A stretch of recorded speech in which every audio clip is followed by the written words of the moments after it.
It always comes back around to Dick. Welcome back to Not My Ghost, Not My Problem. I'm Kelly. And I'm Jen. The first doll was supposed to keep a spirit away. Instead, it was followed by hundreds more. Deep in the canals of Xochimilco, broken dolls hang from trees, fences, and buildings on a small island tied to the legend of a drowned girl and the man who spent decades building the collection. Their faces are cracked and weathered after years of sun, rain, and decay. Visitors claim the dolls move, whisper, and watch them from the trees. Others believe that the island's history and unsettling surroundings are enough to make anyone see something that is not really there.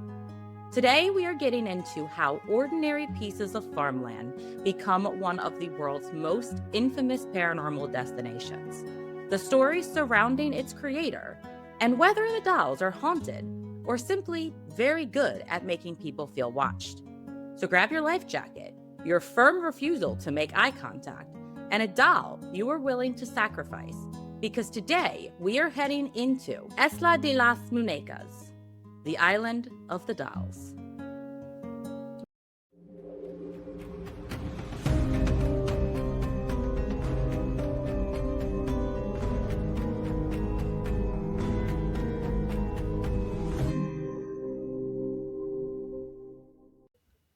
Hey, are you drinking out of my motherfucking Mothman mug? I am. It is I've a been great waiting. mug, isn't it? I have been waiting for us to record in the morning when we can have coffee instead of wine, so I could use this mug. I left that mug in New York when we went to Hinsdale, and Jen graciously rescued it from the Airbnb for me. So she's keeping it safe. My husband brought me my coffee this morning because he loves me, and he brought it in my hot mama mug. Rather than the big titted animal mug that I have. I mean, that's a good mug too. So funny story. When I had my first virtual appointment with my new psychiatrist, I was casually drinking coffee and like talking to him like this. And I saw him go, like squint his eyes and lean in. And I realized he was reading my mug, and it was my big titted animal mug that I got from, it was merch from the Your Mom's House podcast. Okay. Yeah. Because Tom Segura used to, I don't know if he used to all the time or if he just did one time in referencing his wife, Christina P. said, "Get over here, you big titted animal." And it became a thing. Oh, okay. You know how merch develops. we do know how merch develops. I mean, Elias degrees, autism detected. Yeah. We don't have wine to drink today, but we do have coffee. We do have coffee. It is 9 a.m. currently. Way too early on my day off. I have to work. She does, which is why I got home at 10 o'clock last night. Couldn't sleep last night. Got 2 hours of sleep, and here I am with makeup on, and I know you're looking like a hot mama. Face. Thank you. You're welcome. Yeah. My boyfriend did not bring me coffee this morning, but he did make me breakfast. So yeah, that's pretty cool.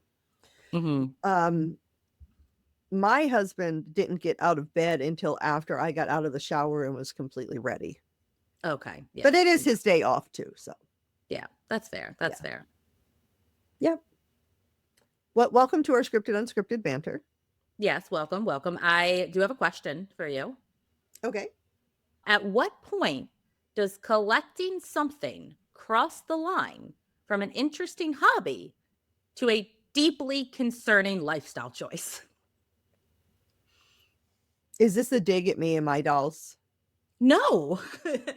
It's based on the island that is covered in dolls. So I recently saw, I don't remember who it was. I was watching a YouTube channel, and he was talking about overconsumption. And he was watching other people doing like these TikToks of they own 500 Squishmallows or whatever. And he's like, I believe that collecting things is just hoarding but organized. I mean, yeah, that's fair. And I was like, well, I mean, it's not, hoarding is a specific like Right. psychological thing that goes on with Right. it, but I can see where he's drawing those parallels. But Right. I mean, I don't know if I would consider a person a hoarder if everything they kept was organized, right? Like if you go into someone's house and they have every document from filing their taxes for the last 50 years, but it's organized in a file cabinet, I wouldn't consider that hoarding. But like I same thing, guess they keep like parents a lot of times will keep a lot of things that their kids make, but it's displayed or like put away somewhere in a box. If it's not taking over Mhm. your life, then I don't know if I consider it hoarding. Right, that's where it becomes a problem, is if you are, spending money on this collection of things and you can't feed your family or pay your Yes. rent, Yeah.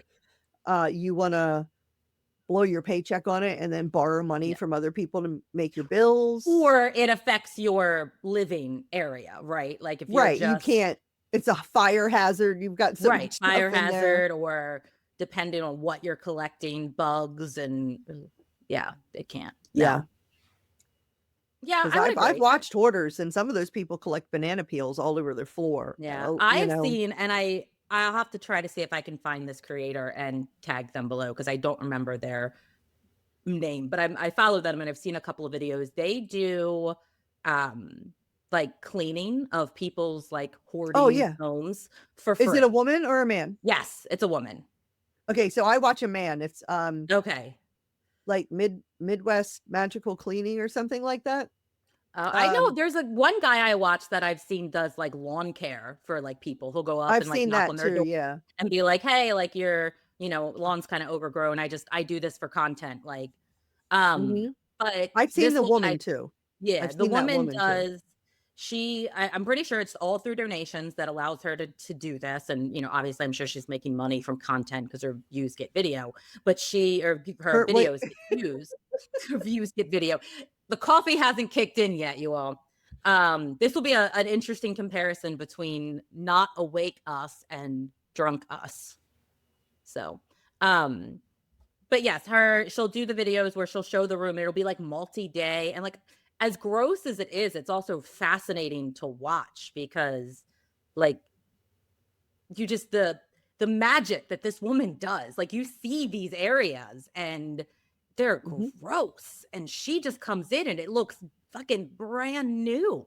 yeah. It's fascinating. What I like about the people that do that cleaning is how, absolutely compassionate they are Yes. to the people and their situations, and they understand that this is a mental health Yep. problem. This isn't people that are lazy and don't wanna clean. This is Right. an actual mental health issue. And honestly, when you think about it from the stand like the view of like content creator and making money off of these things, there's not a better way to like do this, right? Like you want to be, whatever, you have a skill, you can clean, you can do lawn care, whatever, and you want to like make your way onto social media to go and offer these things for free and then to people who really need them, like you're doing good. Like, yes, you're getting benefit because you're getting views and you're getting paid from social media and all of that, but like they're doing this and like out of the kindness of their heart, they're helping a lot of people and Do it's just you do you think there could be, though, an exploitative? Is that a word? I mean, Exploitive? I feel like when you're Um, offering this at least in all the videos I've watched, the people that do it, they're telling the people up front, like very specific, like, hey, I'm gonna put all of this on. Like, I'm not gonna show your face if you don't want me to, but like I'm gonna put all of this on social media because that's how I pay to do this, to be able to do it. And as long as the person agrees, then no, I don't. right, I just worry about, like, people feeling like they have no other choice. This is my only way Yeah. out, so I have to agree that it's gonna go on social media. But But I also don't really think, and if I have, maybe I'm the lawn care person. I think sometimes you get some elderly people out there that like aren't right. necessarily as embarrassed because they literally I can't do the things. But I think like you don't usually see the owner. So I feel like it's not like not everyone's gonna know this was like your house or your yard or that. So I don't remember. I don't know if there's more than one lawn guy, but there was one thing he was doing where the state or the county or something kept stopping him Yes. and fining Yes. him. Yeah, Why? because they fine for the lawn people, like the lawn guy, he was basically helping these people so they wouldn't get fined by the county. So because Mhm. he's helping them, I mean, I don't understand what is illegal about him doing it. Yeah, Like I mean, they don't know that they he's not getting paid or that he's not a family friend that's volunteer. Maybe it has something to do with filming and posting it, but I know they were harassing him because they get money from these people that aren't taking care of their lawn, right? Like they find the county so five. the point is not for people to take care of their lawns and to clean that stuff Yeah, up then. The point is to just let the people that it gets out of hand just right. Have to pay it's just a fines cash because grab. if they can't afford to pay someone to do their lawn, they can probably definitely afford fines to the county for having a bad lawn. Of course. Of course. Uh-huh. I don't know how we got Anyway, here, let's but let's let's steer the ship. Um, yeah, coffee hasn't kicked in. Drugs have not drugs. Adderall hasn't kicked in. I don't want to say something that's gonna come off wrong. Adderall hasn't kicked in. But anyway, okay, we're gonna do some facts. Now I'm gonna try something a little bit different with our facts today, just a little bit. It's still 3 facts, but I okay. thought of a way to try to make our facts a little bit more interesting, more sorry, I have a weird hair thing. More relevant. So I have 3 facts for you: one to teach you, one to haunt you, and one to make you say, what the fuck? Okay. Okay, so our first fact is educational. Because early dolls were made from materials like wood, clay, bone, and cloth, many have not survived, making it impossible to identify the first doll that was ever created. I figured that would be a fun fact. Oh, the first doll was like created in 200 BC. I don't know. I couldn't Did you find say that. So, bone? Bone yes, is one of them? material like wood, clay, bone, cloth. Yeah, Bone. bone. Hmm. Yeah, Is this that's. like a buckets of blood and I books don't know. That bound one with didn't weird skin? me out. I thought animal bone more so than human bone. Hmm. And back in the day, people used everything from an animal. Like that was kind of pretty True. standard. Like you use it all. That kind of justified being able to kill it because you're using every piece of resource. So, one of the oldest surviving doll-like figures is this. It's on your screen. Egyptian paddle doll made around 2030 BCE, and it is now displayed in the Metropolitan Museum of Art. Despite its name, archaeologists believe that it was probably used in rituals connected to fertility, music, or rebirth rather than a child's toy. I was gonna say that's a weird looking child's toy. Yeah, yeah. It's interesting. Yes, it is. That's probably haunted for sure. Okay, Ooh, our spooky if it was used for fertility, we could have ghost babies. ghost babies. See, there's the kind of babies you would have. They would, yeah, ghost babies. Yeah. Though would No they Black wake me up in the Aggie. middle of the night crying? I mean, what are they gonna do? Die if you don't feed them? That's true. Lock Okay, them out of the apartment. our spooky fact is dolls appear so often in haunting stories because they resemble empty bodies waiting to be occupied. For centuries, human shaped figures have been used in rituals involving ancestors, curses, protection, and the dead, sometimes as vessels for unseen forces. The doll already has face, eyes, limbs, and sometimes even a name. All it needs is something inside of it. That's what she said. That is what she said. And our what the fuck fact: the face used on Rasuskay Anne, the CPR training mannequin, was modeled after the death mask of an unidentified young woman believed to have drowned.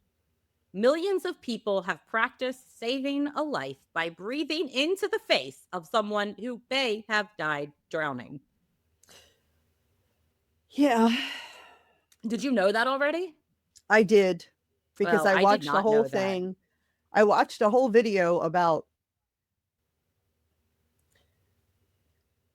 I don't know who it was. So some person was trying to say that they named it Anne because when you go up to a person that you need to do CPR on, the first thing you're supposed to do is ask if they're okay. And there's Mhm. that Michael Jackson song where it's like, Annie, are you okay? So So they were that's trying to stretched, but say okay. that's how this whole thing came about. Yeah. And then somebody was like, no, let me tell you how this actually happened. Yeah. Yeah. Okay, well, we should dive into this because it's We have a whole nother episode after this to record. we do. We're recording too, and this is a long one, so we'll see. Oh God. Um, there are things I can cut out if it gets too long, but we'll Okay. see. We're gonna try to get through it. Before we start, I do want to just give a brief content warning. This episode does include discussion of child death, drowning, and disturbing imagery involving haunted dolls. The disturbing imagery is just the dolls themselves. So if you're afraid of dolls, Okay. maybe listen to this one and don't watch it. James. James. Sorry, James. We hope that you're okay that we're letting the world know. And by the world, I mean the 50 people that listen to this podcast. On a good day. On a good day. Okay, Sorry. we're going to dive right in. I know All I've been right. saying that. Okay. Before we get into the drowned girl, decaying dolls, and the man who spent decades hanging them from trees, we need to talk about where the island of the dolls actually is, because it's probably not what you're picturing. Despite the name, this is not a desert island somewhere off the coast of Mexico. The island of the dolls is located in Xochimilco, which is in the southern part of Mexico City. Actually, sorry, before I continue, I do just want to say that I apologize in advance for any Spanish words that I mispronounce. I did put all the pronunciations in my script.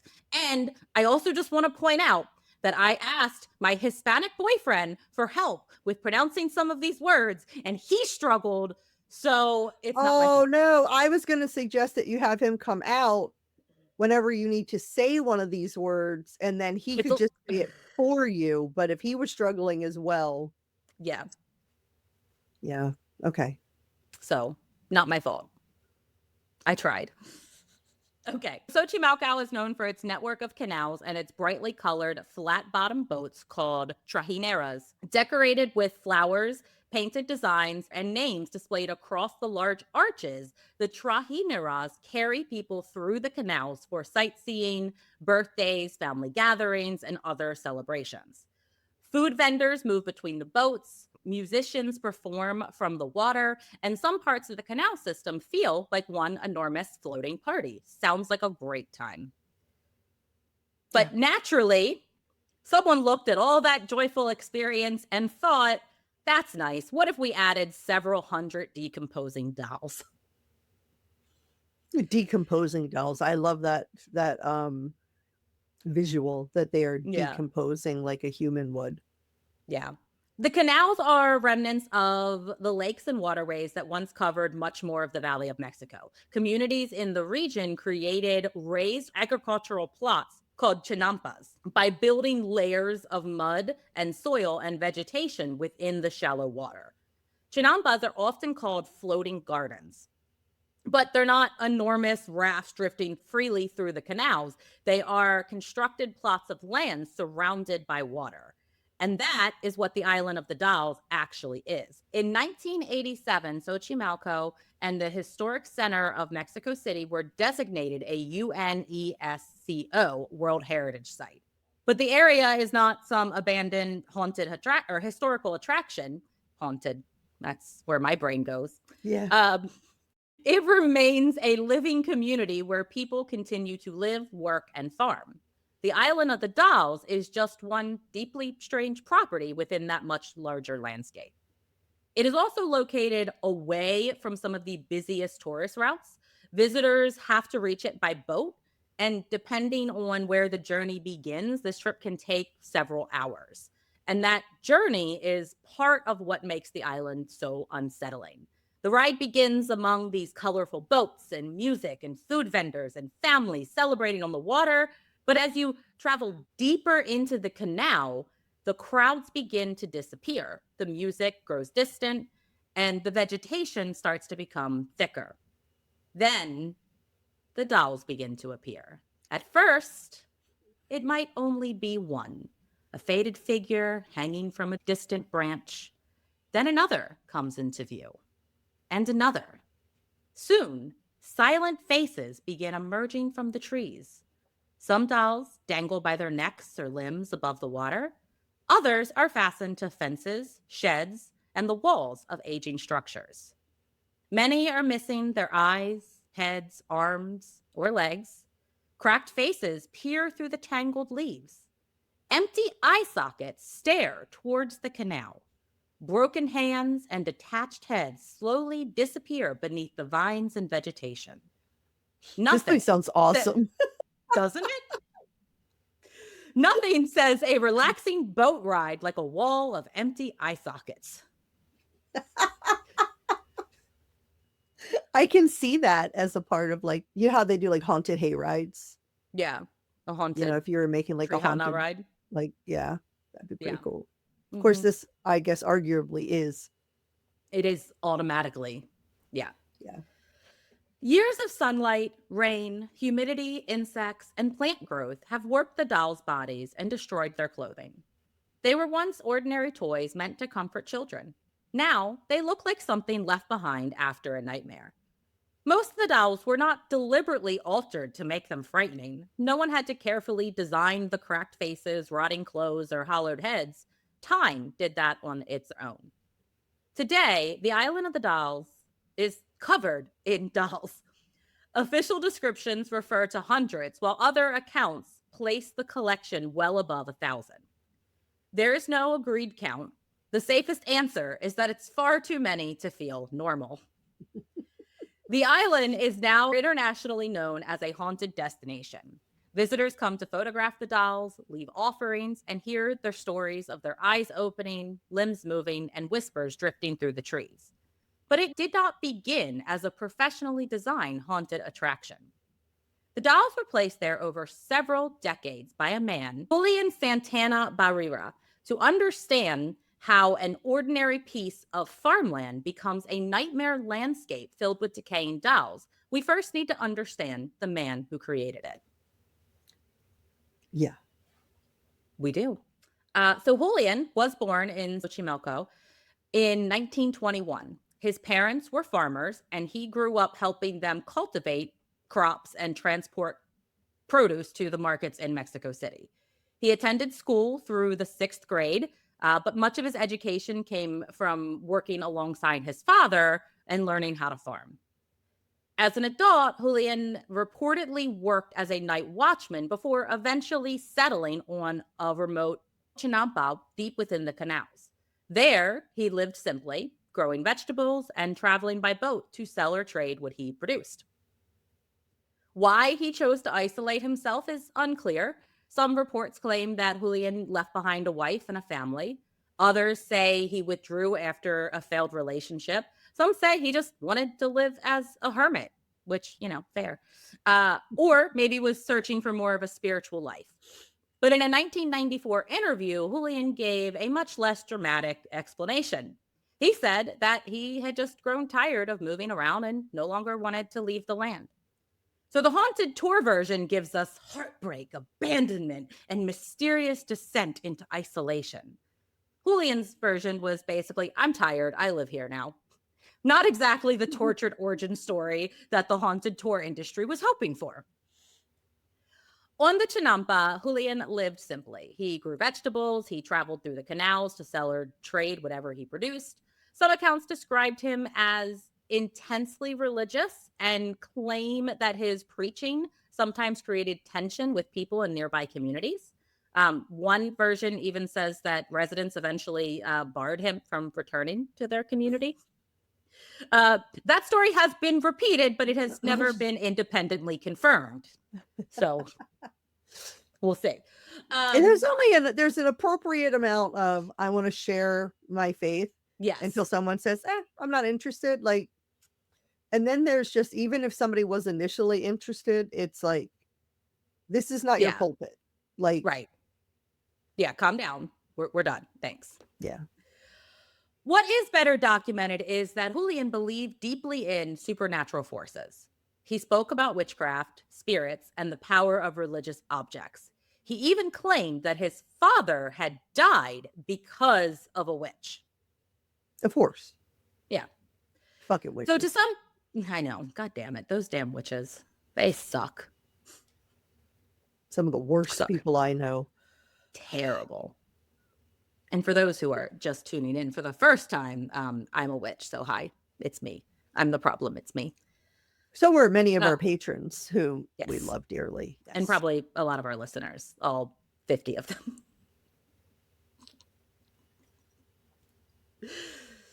To some people, Julian may have appeared eccentric, reclusive, or deeply superstitious. But to Julian, the unseen world was real, dangerous, and capable of reaching into the lives of ordinary people. And according to the legend, the darkness Julian feared had already found him. It was waiting in the canal in the form of a young girl who never made it out of the water. The drowned girl is at the center of the Island of the Dolls legend, but she is also its greatest mystery. According to the most commonly told version, sometime around 1950, a young girl fell into the canal near Julian's Chinampa. Some accounts say that she was swimming or playing near the water. Others claim that she became tangled in the canal's water lilies and could not escape. Julian allegedly heard her struggling and jumped into the water to save her, but he was too late. Other versions say he didn't witness the drowning at all and just discovered her body afterward. One retelling even claims that the girl died years before Julian even moved onto the Chinampa, and then he found her. Julian did later place a white cross near the spot where he said the girl had died. But there's no known name for her, no confirmed identity, no official report documenting the drowning. There's also no known account from her family. That doesn't prove that the girl never existed, but it does mean that her death cannot be separated from the legend that grew around it. We'll name her Maria.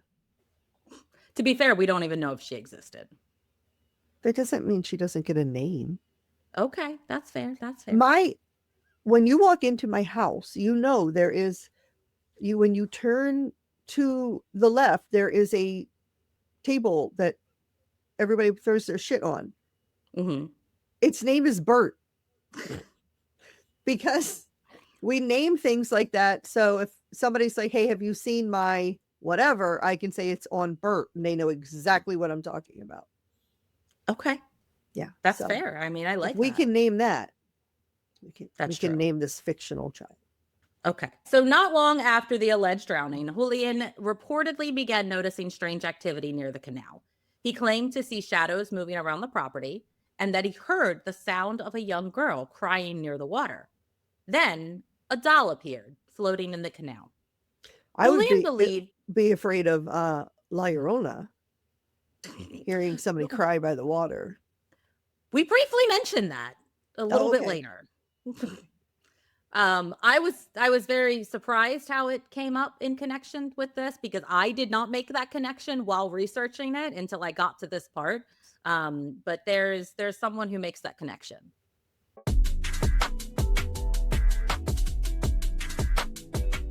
We are back from, I'll just say, coffee break. I got more coffee. But we got on a tangent, and then I decided I wanted more coffee. So I don't know where we left off. See, this thing happens even when we're not drinking. Just so you know. That's very true. Yeah. My husband brought me a second cup, but he didn't come up to get the mug that I was originally drinking out of. So now I got my bacon and eggs cup. Isn't it cute? It is really cute. Very, very cute. So we don't know where we left off, but I believe that I just said that Julian had found the doll floating in the canal. So he believed that it belonged to the girl. So he pulled it from the water and hung it from a tree near the place where she died. Some versions say the doll was meant as a sign of respect. Others describe it as an offering intended to comfort the spirit or maybe keep her from harming him. But according to the legend, hanging the doll did not stop the activity. Julian continued hearing the girl crying, and some accounts claim she began whispering or screaming, "I want my doll." That exact phrase appears in modern retellings, but there's no clear contemporary record confirming that Julian actually said that happened. Okay. Whatever he believed that he was experiencing, one doll was apparently not enough. Some stories say that the girl's spirit continued to torment him, forcing him to hang more dolls in effort to please her. Others claim that he believed the dolls contained the spirits of other dead children. Another version says he deliberately chose damaged and frightening dolls because he thought it would scare the ghost girl, along with any other evil entities, away from his home. Well, what a terrible thing to do, Julian. You've got a dead little girl who's crying, and you're putting dead, scary-looking dolls to scare this poor ghost child away. This poor little child that I'm sure in no way, shape, or form anybody would ever think could possibly be a demon presenting itself as a poor little child. Never. And you're gonna... Fuck you, Pearl. Yeah. Fuck you, Pearl. Mm-hmm. If you're new here,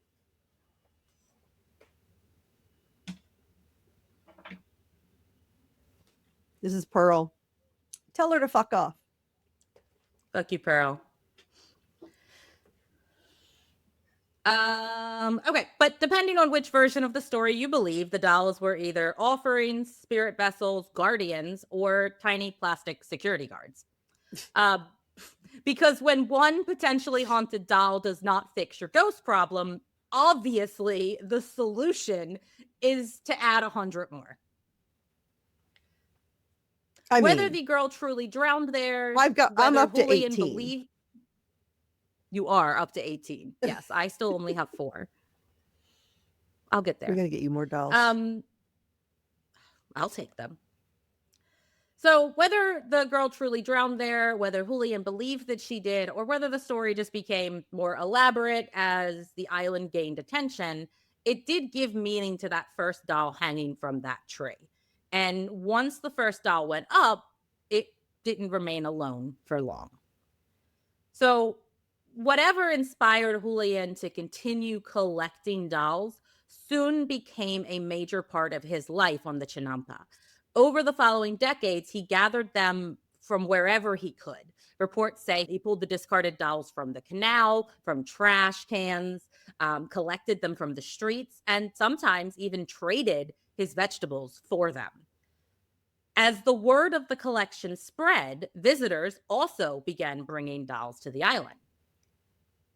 Some were missing arms, legs, heads. Others were burned or broken or reduced to little more than a face or a torso.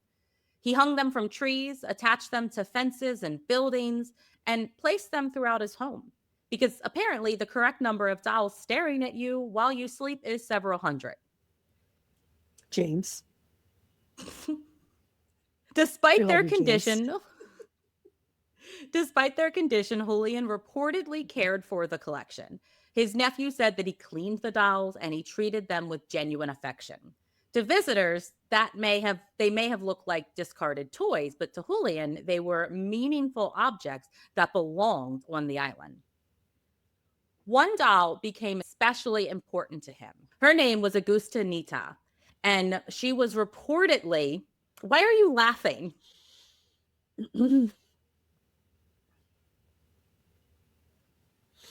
Just because you were struggling with that name, and then I tried to say it right as you went to say it, and then you gave me the "I want to kill you" eyes, and I just made my heart happy, so I just made me laugh.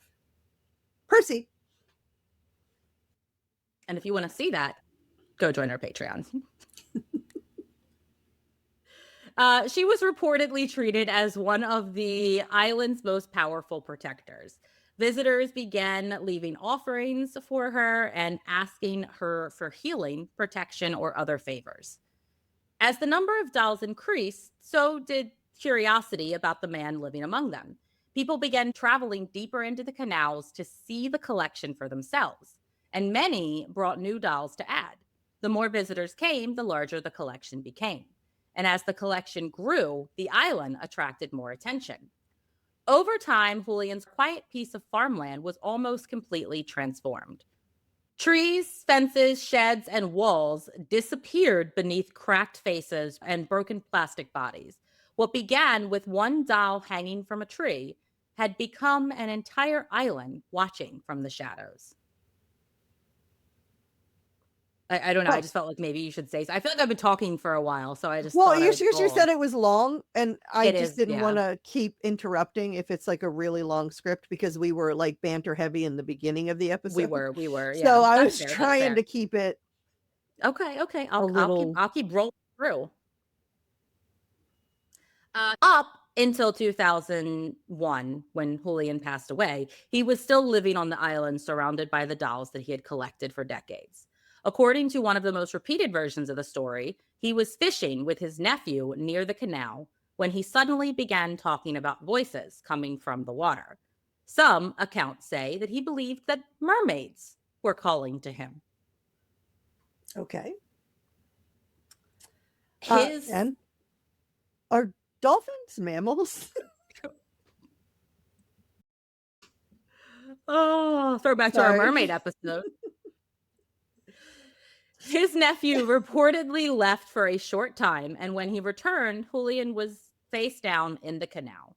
His body was found near the same area where the young girl was said to have drowned decades earlier. For people who Well, that's believe, kinda weird. just hold on.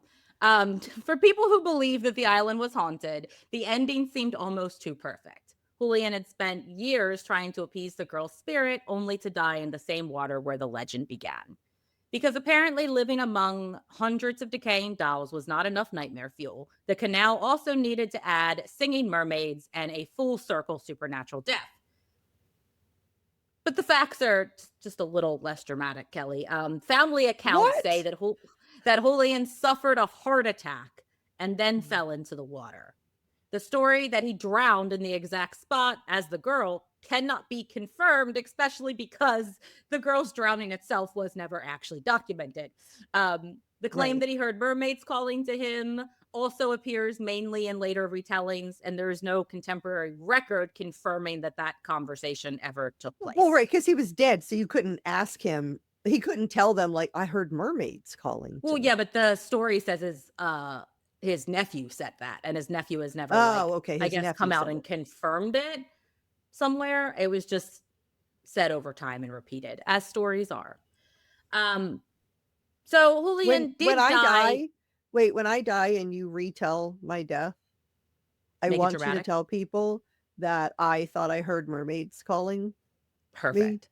but it ended up to just be a pod of dolphins. Okay. That's what I will tell the world. Mhm. She died in a car crash, but mermaids and dolphins. She was driving to the ocean because she heard those mermaids calling. She died peacefully in her bed of old age, but it was the mermaids. It was the mermaids. It was definitely the mermaids, and I was, like, going, "Excuse me? Excuse Definitely. me? Are you Are you a mammals?" mammal? That's how Kelly dies. That's right. Trying to find out if mermaids are mammals. So Julian did die in or near the canal, and his death was reportedly connected to a heart attack. Everything beyond that sits in the same murky space that the rest of the island story does, somewhere between family memory, local folklore, and legend that becomes more dramatic each time it was told. Julian's death did not end the Island of the Dolls, but it did give the island one more ghost. Today, the Island of the Dolls is still managed by the Santana family. Recent reports identifying Rogelio Santana as one of Julian's relatives as the current administrator. The island is open to visitors, but it can only be reached by boat through the canals. Most visitors rent a Trajinera, which can hold up to 18 people and cost 750 pesos, or about $44 per hour for the entire boat. The price is the same whether there are 18 people or, I don't know, two paranormal podcast hosts who consider Nightmare Fuel a legitimate tourist attraction. For solo, I figured it would. For solo travelers, couples, or anyone who does not want to personally fund an 18-person boat, shared small groups are also available. One currently advertised tour costs about $64 per person, and this includes transportation, island admission, a guide, and approximately 1 hour on the property, which I do not think is enough time on the property. Not at all. I need more than an hour to investigate and look, and lots of things.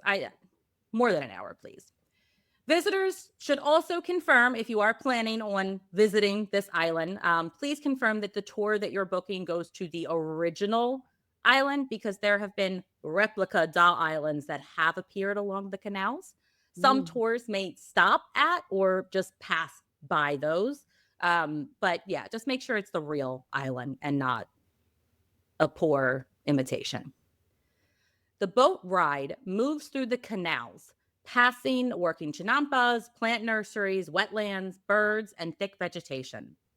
Near the busier areas... Did you say thick? Thick vegetation. It sounded like you said dick vegetation. What is... I really like that visual. Really? Because when I think dick vegetation, I'm just thinking pubic hair, and that's kind of gross to me, so... Like the vegetation around a dick is the pubic hair. I don't know why this is a dick and pubic hair, but it is. I just see multiple dicks like in a vine. Oh, okay. Like an ivy vine, like kind of situation, but that's it's more all interesting. It's all just dicks. Okay.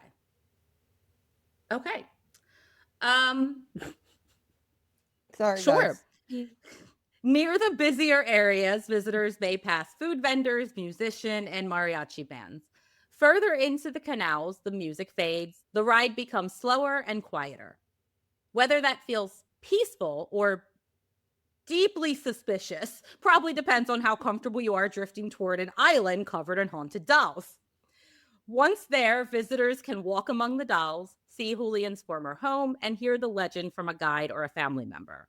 The ground can be uneven or muddy, and the area is exposed to heat, sun, insects, and humidity. So sounds like Florida. Comfortable shoes, water, cash, sunscreen, and insect repellents are recommended if you're planning on going. So in other words, basically you want to prepare as though you're visiting a farm, except the crops have eyes and may or may not whisper to you. The trip Maybe ends bring some with mud boots, because we learned a lesson you guys will hear about in our Hinsdale episode. Yeah, definitely need some mud boots.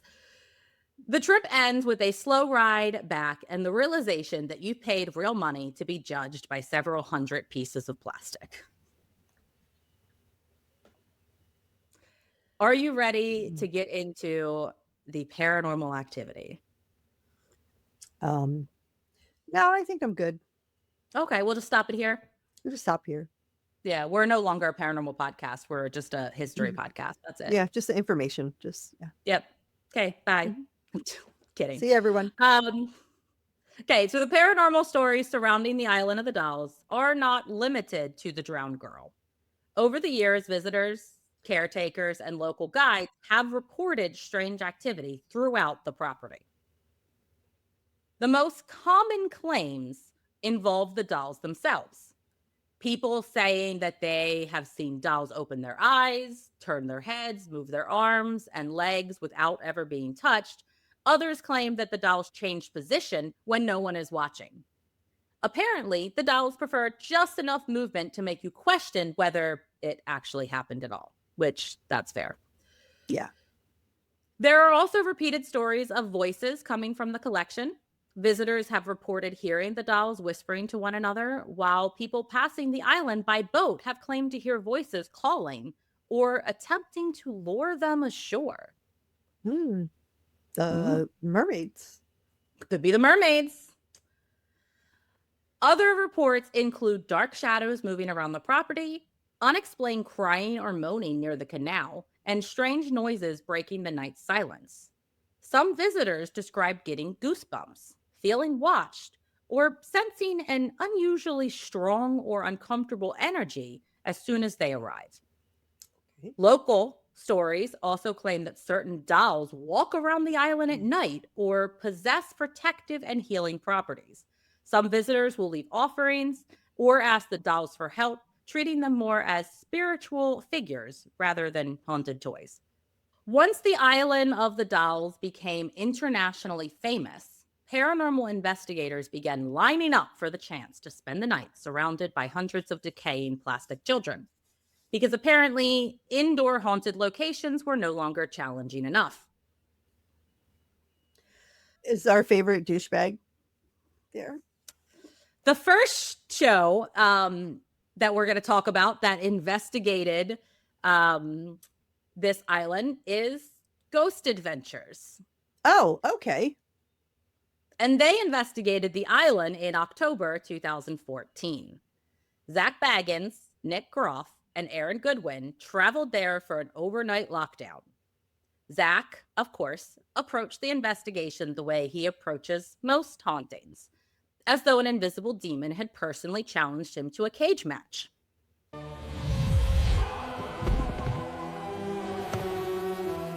He was going to crush that demon with his soul energy.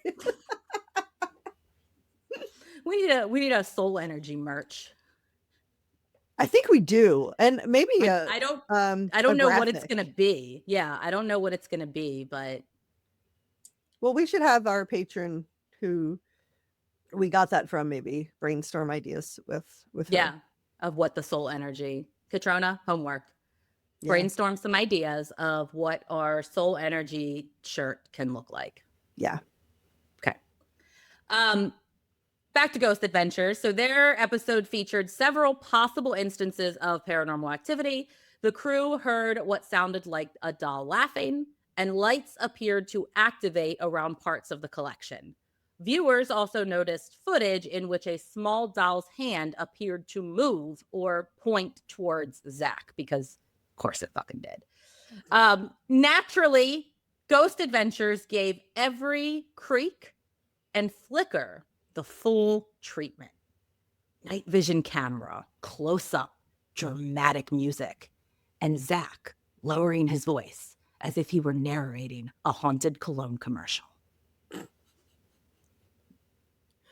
So this is what I'm hearing.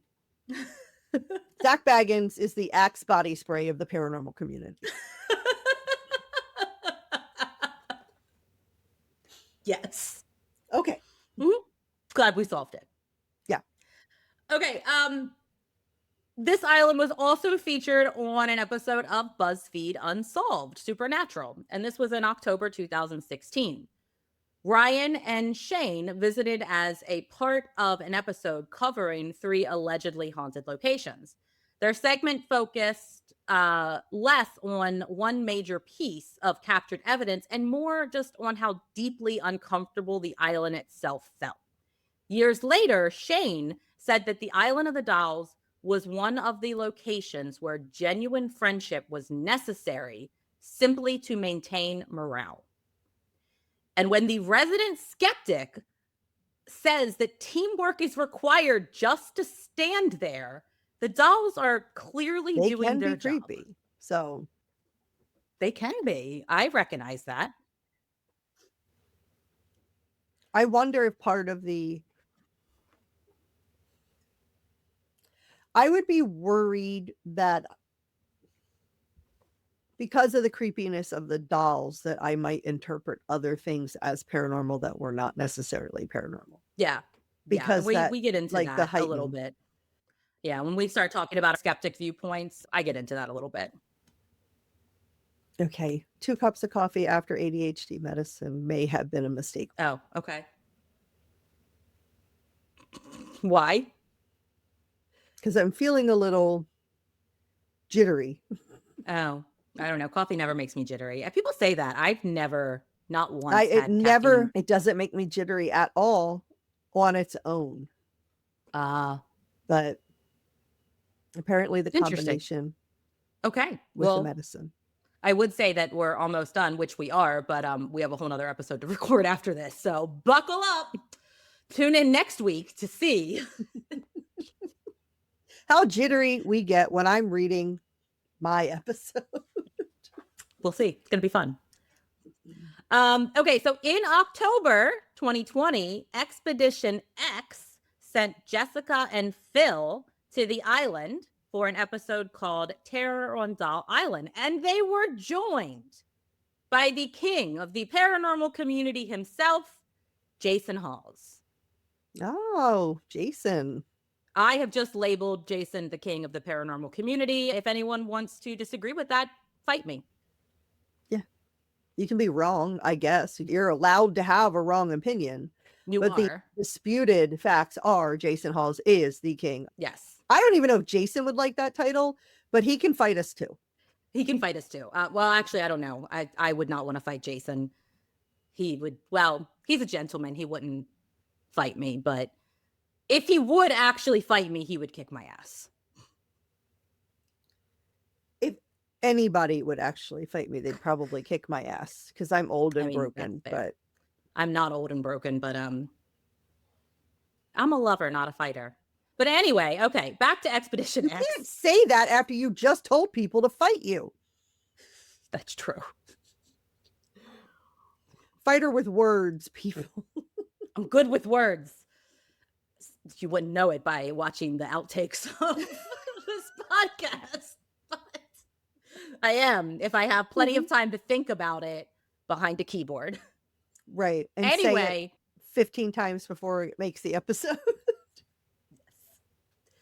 So Phil investigated whether natural gas levels around the island could explain reports of hallucinations. The levels were elevated, but according to the show, they weren't high enough to account for the things that people were claiming to experience.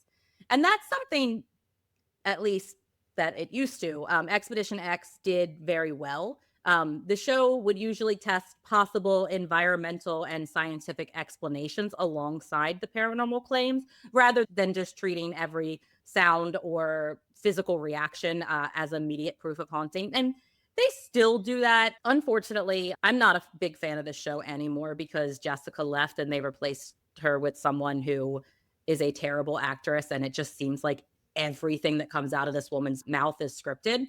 And I don't really want to think my paranormal shows are scripted, because then I think the haunting is scripted and not real. And that makes me sad. Sorry. I'm still You want to say that on the episode? Yes, I do. Because this was one of my favorite shows. One of the only shows left on TV that still investigates the paranormal. And then Jessica left, and I want her to come back. It is a big difference. It is.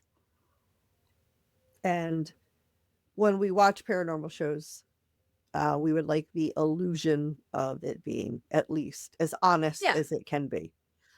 Like in the past, so I don't know, again, sorry, tangent, because I'm very passionate about this. They start off with, usually it used to be Jessica and Phil. I don't even know the new girl's name. And Josh Gates. Hi, Josh. I won't tag you in this because I'm insulting your show, but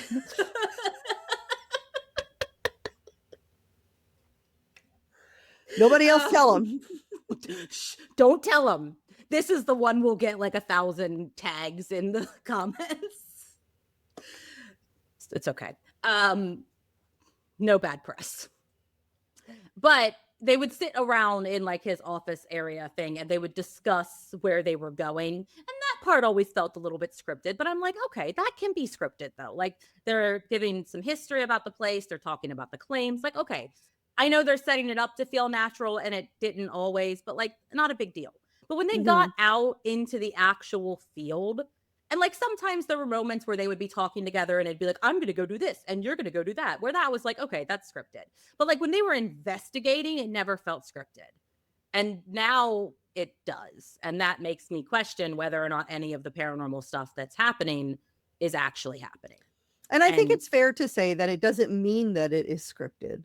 It could just be the way this person comes off It is. on camera. It very could be. Yes. And I've never seen her off of camera in like an interview where she's like naturally talking. So I wouldn't know if that's just her like natural way of like cameras are watching. So I'm gonna be dramatic. Not quite as bad as some resident paranormal douchebags, but it's still not great.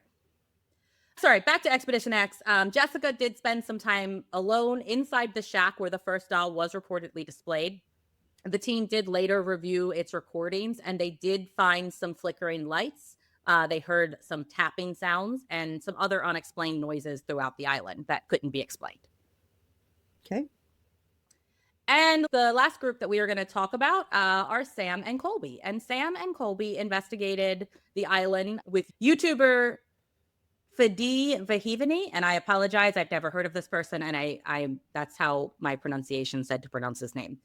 And this video was released in March 2025, and it's called Doll Island, We're Never Coming Back. The group used paranormal equipment and left an offering for Agustinita and attempted rituals intended to contact the spirits on the island. One ritual was connected to La Llorona, the legendary weeping woman said to wander near bodies of water searching for her dead children.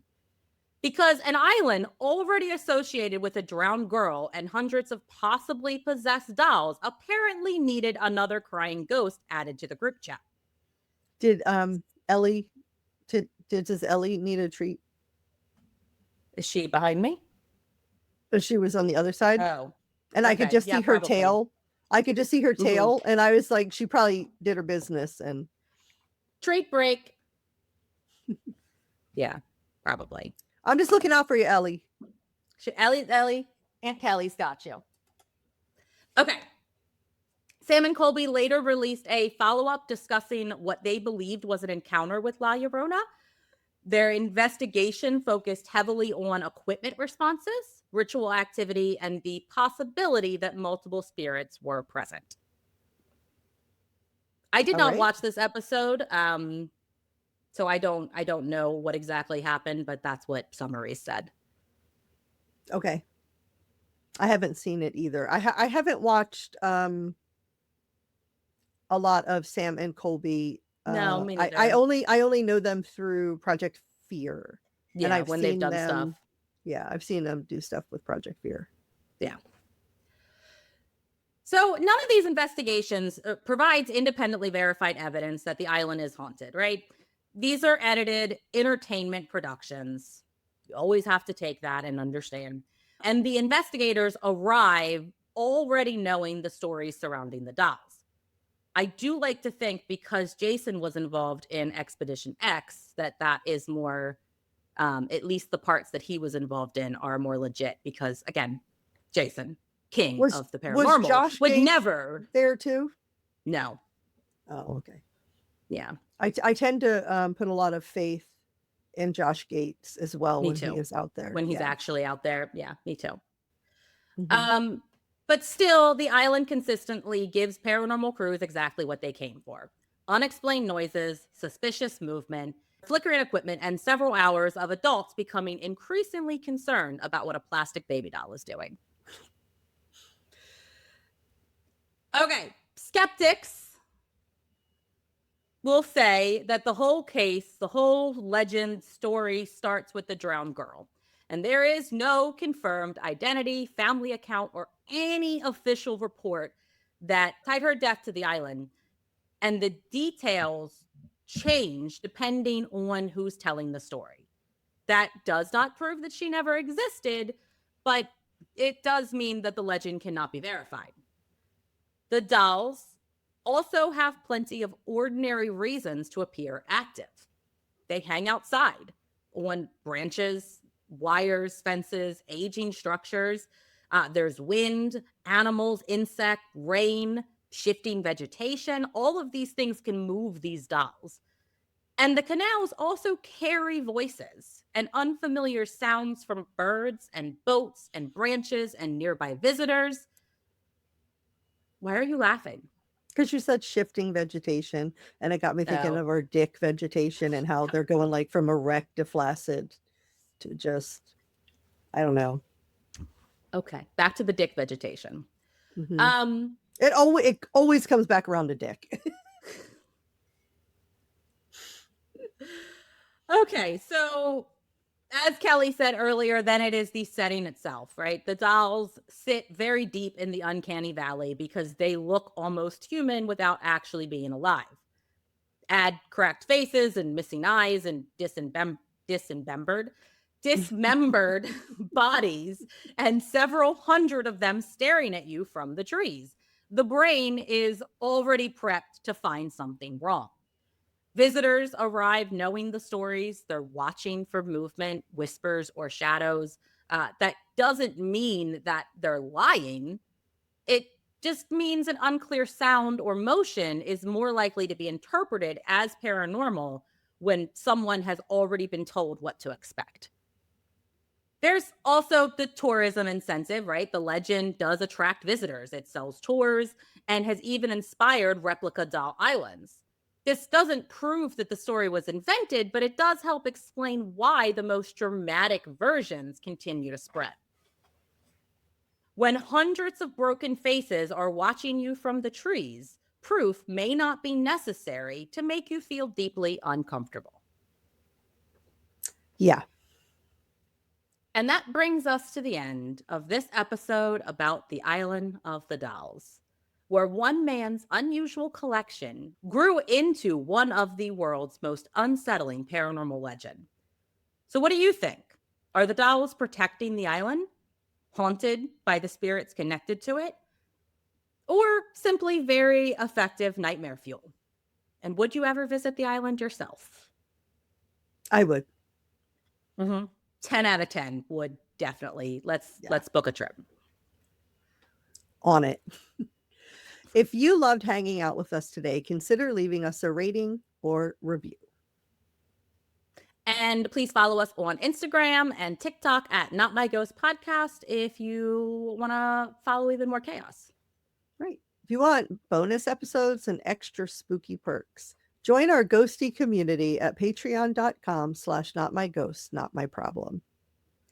And if you've ever visited the Island of the Dolls and have a story, please email us at notmyghostpodcast@gmail.com.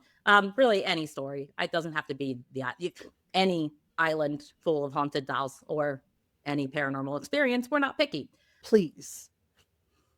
And if you want to actually see us reacting to all of the spooky nonsense, you can watch the whole thing over on YouTube. Go subscribe, drop us a comment so we know we are not screaming into the void. Thank you for joining us on this unsettling voyage through the Island of the Dolls. As you drift through the canals of Xochimilco, keep this in mind. If it's not your haunted doll, It's not your problem. until next time, stay spooky. And stay skeptical.